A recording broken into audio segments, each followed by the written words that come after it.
مایکرافت هستم. آدم بهتون نشون بدم.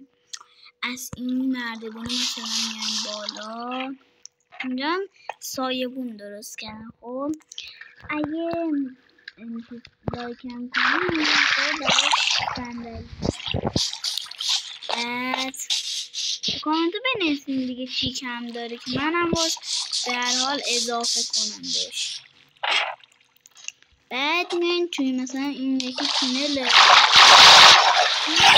به زودی من کانالمون رو برم که بتونین پارچه هاییاتون رو برام بفرستین.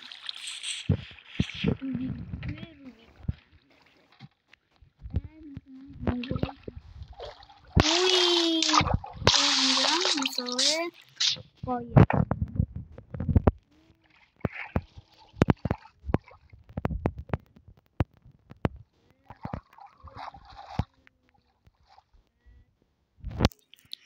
خب بچه‌ها امیدوارم این ویدیو خوشتون باشه. تا ویدیو بعد البته وایسین لایک و بال کردن یادتون نره. تا ویدیو بعد خدا نگهدار.